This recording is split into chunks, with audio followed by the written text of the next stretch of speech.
몰라도 사는데 지장 없는 신기한 잡지식들 35화를 시작하겠습니다. 몰사신잡은 다양한 잡지식들을 짧고 빠르게 전달하는 컨텐츠입니다. 다들 재밌게 봐주시고 구독이랑 좋아요 부탁드려요. 항상 감사드립니다. 그리고 잡지식 대본은 이쪽으로 부탁드릴게요. 그럼 영상 시작하겠습니다. 첫 번째 잡지식, 사람이 하루에 끼는 방귀의 양. 여러분 방귀 자주 끼시나요? 근데 여러분들은 생각보다 더 많은 방구를 끼십니다. 물론 저도요. 그 양은 평균 500ml에서 1000ml, 최대 1500ml까지 끼인다고 하죠. 1.5L 정도로 생각하면 얼마 안 되는 양 같지만 풍선 하나를 가득 채울 수 있는 양이며, 횟수로 치면 하루 평균 15회에서 25회가량의 방구를 낀다고 합니다. 이게 정상적인 건강한 방귀 횟수라고 해요. 내가 하루에 15번에서 25번에 방귀를 낀다고? 라는 생각이 드실 거예요. 대부분 의식하지 못하고 방구를 끼기에 자기가 끼었는지도 모르고 방구를 낀다고 하네요. 우리가 생각하는 방구 마렵다 급의 방귀는 큰 방귀라고 합니다. 그리고 우리는 큰 방귀만을 기억하기에 작은 방귀들은 인식하지 못하는 것이죠. 나 생각보다 많은 방귀를 끼고 있었구나. 두 번째 잡지, 김일성과 타이타닉. 북한의 최고 지도자였던 김일성, 우리가 익히들어 알고 있는 바다에 가라앉은 초와 유람선 타이타닉, 이 둘의 상관관계가 있다는 것 알고 계셨나요? 김일성이 태어난 날은 1912년 4월 15일, 타이타닉호가 가라앉은 날 역시 1912년 4월 15일이죠. 김일성이 태어난 날과 타이타닉이 가라앉은 날이 같다는 것 오름 돋지 않나요? 세 번째 잡지식, 일상생활 속에 녹아있는 사투리들. 저는 자취를 하기에 친구랑 만날 일이 많지가 않아요. 물론 친구가 많지도 않습니다.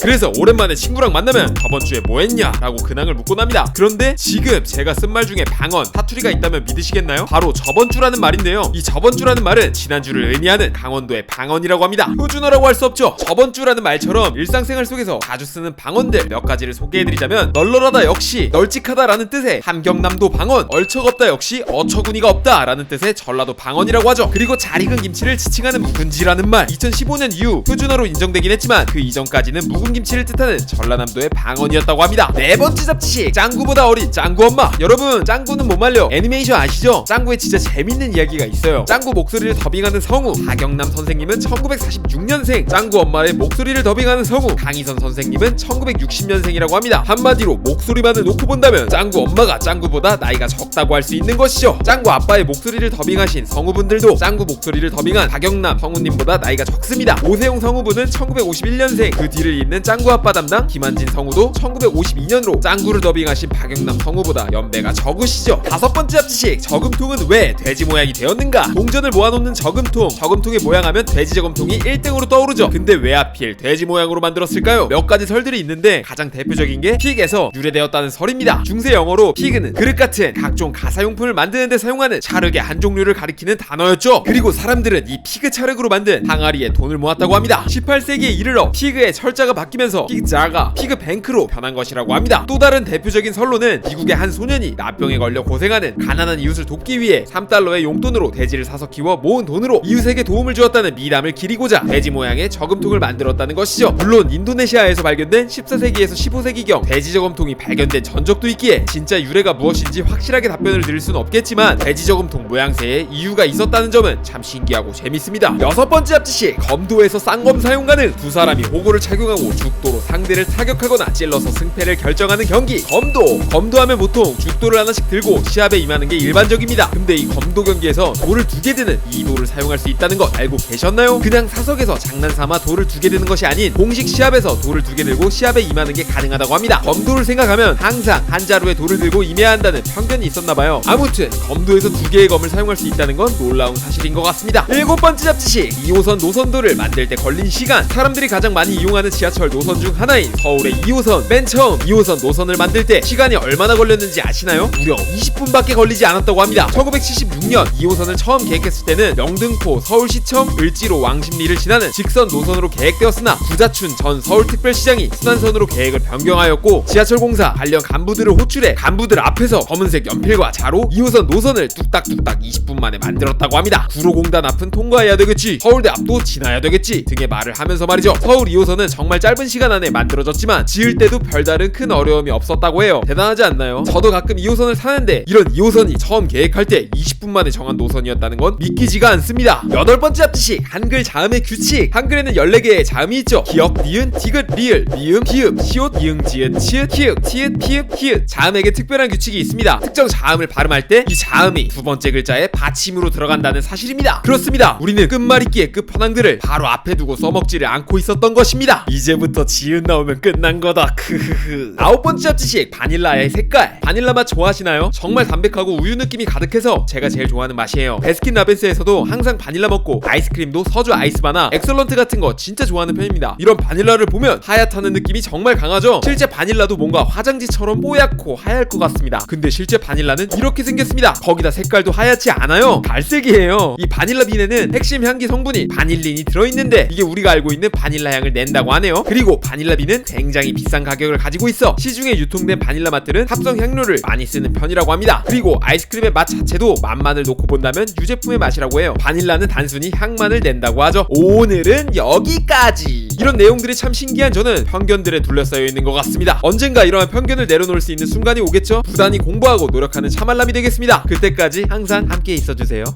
정말 많이 사랑합니다. 오늘도 영상 봐주셔서 감사드리고 잡지식 제보나 주제 제보는 이쪽으로 해주세요. 선정되시면 영상에 이름 넣어드릴게요. 이상 차트로 말하는 남자 차말람이었습니다. 말차님들 사랑해요. 뿅.